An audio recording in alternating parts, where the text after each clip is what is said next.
Hi every one, எல்லாரும் எப்படி இருக்கீங்க? போன வீடியோவில் இன்டர்வியூவில் ரிஜெக்ட் ஆகிற 3 ரீசன் என்னன்றதை நான் சொல்லியிருந்தேன். நிறைய பேர் அதுக்கு நல்லா கமெண்ட்ஸ் பண்ணியிருந்தீங்க, லைக் பண்ணியிருந்தீங்க, ஷேர் பண்ணியிருந்தீங்க. Thank you so much. 2-3 பேர் கால் கூட பண்ணாங்க. சார், இந்த மாதிரி நாங்களும் சிங்கப்பூருக்கு வந்து இன்டர்வியூ ப்ரிப்பேர் பண்ணிட்டு இருக்கோம், நீங்கள் சொன்னது ரொம்ப யூஸ்ஃபுல்லாக இருக்குது, கொஞ்சம் அதுக்கான சொல்யூஷன் வீடியோ மட்டும் சொல்லிட்டீங்கன்னா இன்னும் கொஞ்சம் ப்ரிப்பரேஷனுக்கு நல்லா இருக்கும் அப்படின்னா. ஸோ ஃபர்ஸ்ட் வீடியோ, அதாவது ஃபர்ஸ்ட் ரீசன், ஓகேங்களா, மிஷின் திங்கிங். அந்த மிஷின் திங்கிங்கான ஒரு ஃபுல் இன்ஃபர்மேஷன் தான் இந்த வீடியோவில் பார்க்க போகிறோம். நான் கொடுக்கறது இன்ஃபர்மேஷன், ஸோ வீடியோவை ஸ்கிப் பண்ணாமல் தயவு செஞ்சு ஃபுல்லாக பாருங்க. ஸோ இந்த மிஷின் திங்கிங்னா என்ன அப்படின்னு பார்த்தீங்கன்னா, நம்ம வந்து இப்போ ஒரு கம்பெனிக்கு இன்டர்வியூக்கு போகிறோம். அங்க இன்டர்வியூவர் இருக்கார். அவர் உங்ககிட்ட ஒரு கேள்வி கேட்கிறார். என்ன கேள்வி கேட்கிறாருன்னா, சிம்பிள் கேள்வி. டூல் பிரேக் ஆனா என்ன பண்ணுவீங்க அப்படின்னு கேட்கிறாரு. ஸோ நம்ம ஒரு ஃப்ரெஷர் கேட்டகரியில இருக்கோம்னு வச்சுக்கோங்களேன். எப்படி பதில் சொல்லுவோம்? சார், டூல் பிரேக் ஆனா அதை டிஸ்மேண்டில் பண்ணிட்டு வேற நியூ டூலை நான் மாட்டிட்டு மிஷினை ரன் பண்ணுவேன் சார்.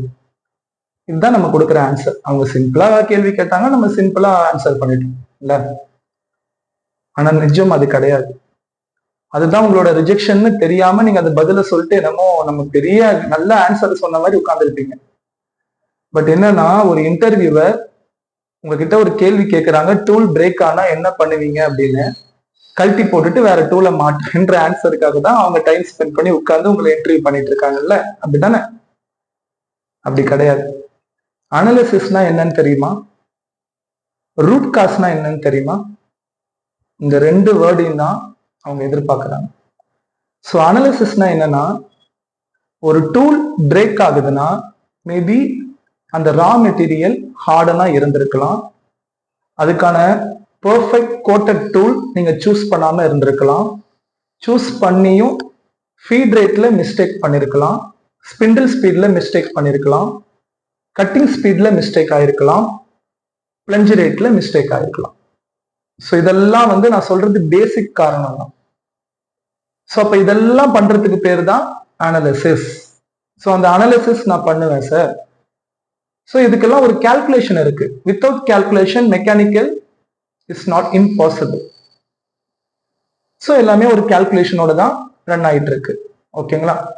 ஸோ அப்போ அந்த கரெக்டான ஃபீட் ரேட் கொடுக்கணும், கரெக்டான ஆர்பிஎம் கொடுக்கணும், கரெக்டான டூல் கோட்டட் டூல் நம்ம செலக்ட் பண்ணணும்.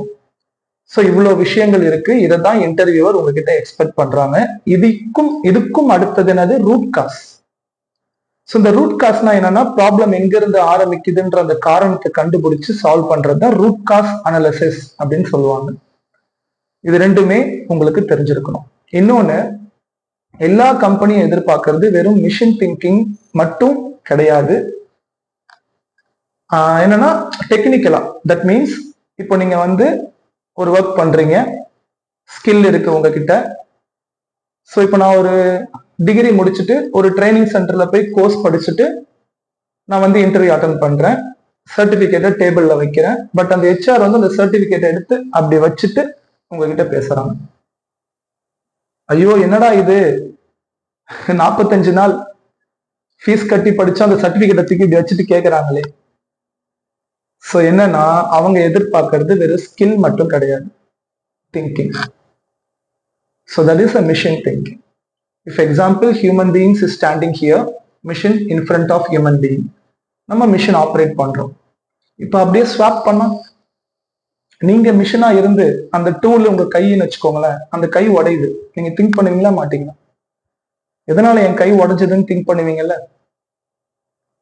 பெயின் இருக்கும்ல, அதே பெயின் தானே அங்கேயும் இருக்கும். மிஷினுக்கு பெயின் இருக்கோ இல்லையோ, அந்த டூலை வாங்கி கொடுத்தவருக்கு பெயின் இருக்கும். ஸோ அப்போ குரோத்னா என்னன்றது நல்லா தெரிஞ்சுக்கோங்க ஃபர்ஸ்ட் ஆஃப் ஆல். ஸோ குரோத்ன்றது வெறும் கம்பெனி மட்டும் குரோத் கிடையாது. இப்போ கம்பெனி எப்படி குரோத் ஆகுது? ஃபினான்ஷியலா குரோத் ஆகுது, ஆர்டர்ஸ் வருது, ஆர்டரை வந்து காம்போனண்டா கன்வெர்ட் பண்றாங்க, அப்புறம் டிஸ்பேச்சா கன்வெர்ட் பண்றாங்க, அது மணியா கன்வெர்ட் ஆகுது. இது கம்பெனியோட குரோத். ஒரு எம்ப்ளாயோட குரோத் எப்படி இருக்கணும்? எக்ஸ்பீரியன்ஸ்ல இருக்கணும், நாலேஜ்ல இருக்கணும். அதுக்கு முதல்ல வேலை கிடைக்கணும் சார். கரெக்ட் தான். சரிங்களா? ஸோ இந்த மிஷின் திங்கிங் அப்படின்றது வந்து எதுக்காகனா, நீங்க மிஷின் மாதிரி திங்க் பண்ணணும். ஸோ எதனால உடைஞ்சது, ஏன் உடைஞ்சதுன்ற அனலைசிஸ் பண்ணணும், ரூட் காஸ் பண்ணணும். இதெல்லாம் ப்ராப்பரா பண்ணி ப்ராக்ரஸ்ல வச்சிருந்தீங்கன்னா டெஃபினட்டா எந்த கம்பெனியும் உங்களை வேணான்னு சொல்லவே மாட்டாங்க. இன்டர்வியூல பதில் சொல்றவன் கோர்ஸ் படிக்கிறவனை விட டெக்னிக்கலா ஆன்சர் பண்றவனை தான் ஹெச்ஆருக்கு எப்பவுமே ரொம்ப பிடிக்கும். டெக்னிக்கல் ஸ்ட்ராங்கா இருக்கணும். ஸோ டெக்னிக்கலா ஸ்ட்ராங்கா நீங்க இப்ப இருக்கீங்களான்றத திங்க் பண்ணிக்கோங்க. சரிங்களா? நீங்க வந்து கம்பெனில ஆப்ரேட்டரா போய் வெறும் ஆன் ஆஃப் மட்டும்தான் பண்ண போறீங்களா, இல்ல ஆன் ஆஃப் பண்றவனுக்கு இன்ஸ்ட்ரக்ஷன் கொடுக்கிற அளவுக்கு போய் நிக்க போறீங்களா? ஸோ நான் மிஷின் திங்கிங்ன்ற ஒரு கொஸ்டினோட நான் முடிச்சேன். இப்ப அதுக்கான ஆன்சர் சொல்லிட்டேன். உங்களுக்கு வந்து இப்போ ஒரு கொஸ்டினோட நான் முடிக்கிறேன். ஆன் ஆஃப் பண்ண போறீங்களா இல்ல இன்ஸ்ட்ரக்ஷன் கொடுக்க போறீங்களா என்னன்றதை நீங்க முடிவு பண்ணிக்கோங்க. ஸோ மிட்ஸ் டெக்னிக்கல் ட்ரைனிங் இன்ஸ்டிடியூட்ல இது மாதிரியான டெக்னிக்கல் ட்ரைனிங் தான் நம்ம பசங்களுக்கு கொடுத்துட்டு இருக்கோம். ஏன்னா நம்ம கம்பெனிக்கு மேன் பவர் கொடுக்கும்போது அந்த கம்பெனி நம்மளை நம்பி நம்மளை பிலீவ் பண்ணி எடுக்கிறாங்க. மிட்டி இஸ் ஆல்வேஸ் எ ட்ரஸ்ட். ஓகேங்களா? ஸோ மிட்டினாலே அது ஒரு ட்ரஸ்ட். அதாவது எல்லா கம்பெனிஸும் ஒரு ட்ரஸ்ட் மாதிரி பிலீவ் பண்றாங்க, எங்க மேல அவ்வளவு நம்பிக்கை வச்சிருக்காங்க. ஸோ இது என்ன மாதிரியான trust? It is a hub of technical people. So technical people எல்லாருமே சேர்ந்ததுதான் இந்த மிட்டி. ஓகேங்களா? ஸோ அப்போ இங்க இருந்து ஒரு பையன் வெளியில போறான் அப்படின்னா அவன் டெஃபினட்டா இந்த டெக்னிக்கல் நாலேஜ் எல்லாமே கொண்டு போகும். ஸோ ஒரு வீடியோக்கே நான் இந்த அளவுக்கு கிளாரிபிகேஷன் எடுத்து ரூட் காஸ் எடுத்து அனாலிசிஸ் எடுத்து நான் சொல்லும் போது அந்த பையன் நேர்ல வந்து என்கிட்ட ட்ரைனிங் எடுத்துக்கிறான்னா அப்ப அவனுக்கு நான் இன்னும் எவ்வளோ இன்ஸ்ட்ரக்ஷன் கொடுப்பேன், எவ்வளோ மோல்டு பண்ணுவேன், பார்த்து பார்த்து செதுக்கி கம்பெனிக்கு அனுப்பு. ஓகேங்களா? Let's join with Mitti. We train you, we support you, we always stand with you. Mitti believes always in results. Thank you so much. Next வீடியோல லேக் ஆஃப் கான்ஃபிடன்ஸ் பத்தி உங்களுக்கு டீடைல்டு இன்ஃபர்மேஷன் ஷேர் பண்றேன். ஸோ இந்த வீடியோ பிடிச்சிருந்ததுன்னா லைக் பண்ணுங்க, comment பண்ணுங்க, subscribe பண்ணுங்க. So நீங்க சப்ஸ்கிரைப் பண்ணிட்டு பெல் ஐக்கானை கிளிக் பண்ணீங்கன்னா அடுத்து நான் போடுற இன்ஃபர்மேட்டிவான வீடியோ உங்களுக்கு ரீச் ஆகும். ஓகேவா?